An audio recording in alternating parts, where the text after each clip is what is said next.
आदमी ने बस सिगरेट का बट फेंका, लेकिन उसे कुछ अजीब लगा। खास में जान आ गई और वह जल्दी ही सभी दिशाओं में फैल गई।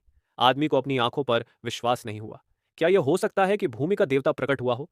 वह उलझन में जमीन को छूने के लिए आगे बढ़ा, केवल यह पता लगाने के लिए कि जमीन की बनावट थोड़ी असामान्य थी। अपने दिल में संदेह को हल करने के लिए निक ने लोहे के ड्राफ्ट को लहराया और नीचे कूद गया। तभी उसने पाया कि यह मिट्टी नहीं थी, बल्कि कुछ पीली प्लास्टिसिन थी। इस अजीब चीज ने निक को असहज महसूस कराया और उसने तुरंत अपनी प्रेमिका ज्याओमी को बुलाया। दोनों ने मिलकर खुदाई की, जमीन के नीचे छिपे रहस्य को खोजने की कोशिश की। दोनों ने दिन भर अथक परिश्रम किया, लेकिन फिर भी कोई सुराग नहीं मिला। लेकिन इस समय आकाश से एक अजीब सी आवाज आई।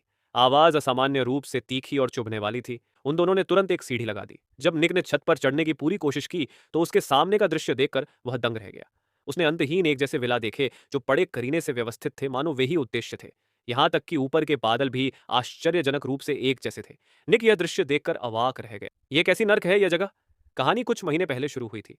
निक और उसकी गर्लफ्रेंड जियाओमी एक सेल्स ऑफिस में गए। उसने उत्साहपूर्वक अपनी संपत्ति को दो लोगों के सामने प्रचारित किया, यह दावा करते हुए कि हालांकि संपत्ति उपनगरों में स्थित थी, वे सभी बहुत ही उच्च उपस्थिति वाले बड़े विला थे और पड़ोसी सभी सामंजस्यपूर्ण और दयालु लोग थे।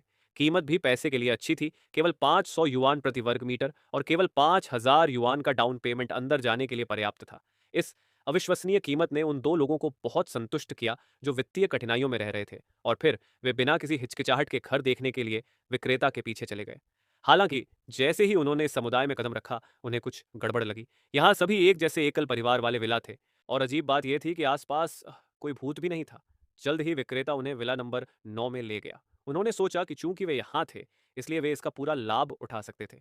दोनों ने घर के लेआउट का दौरा करना शुरू किया। विक्रेता ने कहा कि घर की सजावट, साथ ही घरेलू उपकरण और फर्नीचर सभी उपलब्ध थे और सभी निःशुल्क थे। आकर्षक मूल्य और सेवा ने दोनों लोगों को उत्साहित कर दिया। फिर वे देखने के लिए यार्ड में गए। इस समय जियाओमी ने विक्रेता से पूछा कि कोई अन्य निवासी क्यों नहीं थे, लेकिन पाया कि वह गायब हो गया था। दोनों बाहर गए और देखा कि दूसरा पक्ष और कार बिना किसी निशान के गायब हो गए थे। दोनों भ्रमित थे और तुरंत घर को देखने में रुचि खो दी। वे कार में सवार हो गए और पहले यहां से निकलने की योजना बनाई, लेकिन उन्हें नहीं पता था कि एक भयानक दुःस्वप्न उनका इंतजार कर रहा था। ज्याओमी ने उस समय की अपनी यादों के आधार पर तेजी से गाड़ी चलाई, लेकिन जैसे ही वह गाड़ी चला रही थी, दोनों लोगों को पता चला कि वे अपना रास्ता भूल गए हैं। चक्कर लगाने के बाद वे विला नंबर 9 में वापस आ गए। क्योंकि सड़क के किनारे एक ही इमारतें थीं, इसलिए वहां कोई लैंडमार्क नहीं था। दोनों लोग बिना सिर वाली मक्खियों की तरह आगे पीछे घूम रहे थे। इस समय समुदाय एक विशाल भूल भुलैया की तरह लग रहा था। निक को लगता है कि उसकी प्रेमिका को उसकी ड्राइविंग से समस्या है, इसलिए वह इसे खुद करने का फैसला करता है।